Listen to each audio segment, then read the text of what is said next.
Good day, I'm Andrea Chisholm and this is your JIS News for Wednesday, December 24.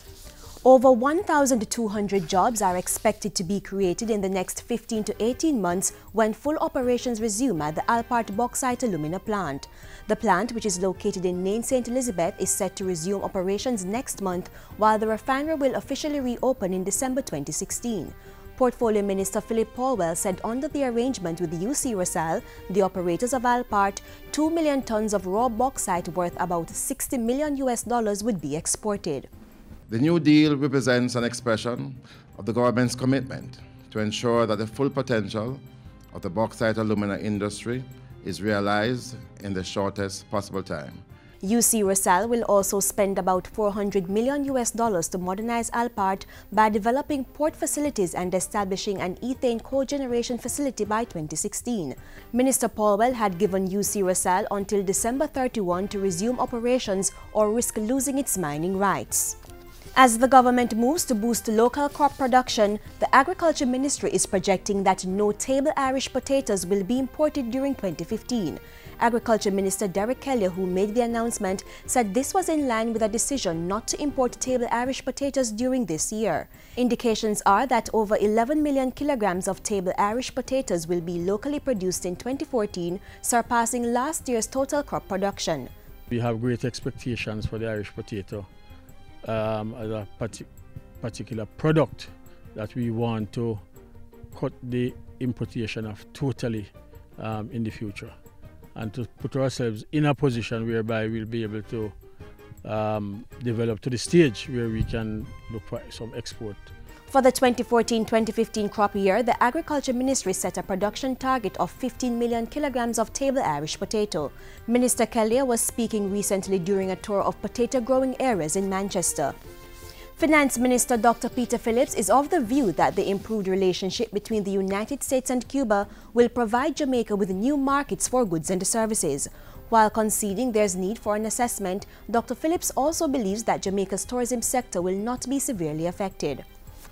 I believe, quite frankly, that the quality of our tourism product that we have pioneered here in Jamaica can stand competition with all comers.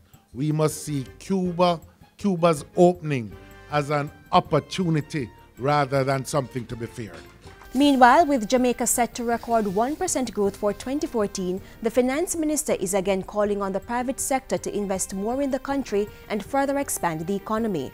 It will require, in some cases, a new way of doing things, being innovative, exploring new markets, focusing on products that are higher up the value chain and products that are particularly directed for export markets. President of the Inter-American Development Bank IDB, Luis Alberto Moreno, supported the Finance Minister and called for public-private partnerships to be strengthened. Business people can turn their backs and say, government should do this or that or the other. And equally, governments can say business should do this or that or the other. That conversation doesn't lead you anywhere. That conversation only loses time. And we are in a world where time matters. The IDB President and the Finance Minister were speaking last week at a luncheon hosted by the Private Sector Organization of Jamaica. Come next year, the National Youth Service NYS will be launching a national public education campaign to increase awareness about persons with disabilities. Chairperson of the NYS, Maureen Weber, said the campaign was necessary to address the challenges faced by youth in the disabled community. One challenge they face is they're excluded, they're ridiculed, people don't understand them, they're not involved in things. So we thought, what about a media campaign around this? Ms. Weber, who was addressing a recent JIS think tank, said the campaign would be done in partnership with the Edna Manley College of the Visual and Performing Arts. It will seek to foster the integration of persons with and without disabilities. And finally, the Jamaica Constabulary Force JCF is urging citizens to be extremely careful as they go about their business during the festive season. During this period, there is usually an increase in robberies, road crashes, and fraudulent activities. Senior Superintendent at the Community Safety and Security Branch, Karina Powell-Hood, suggests some precautionary measures.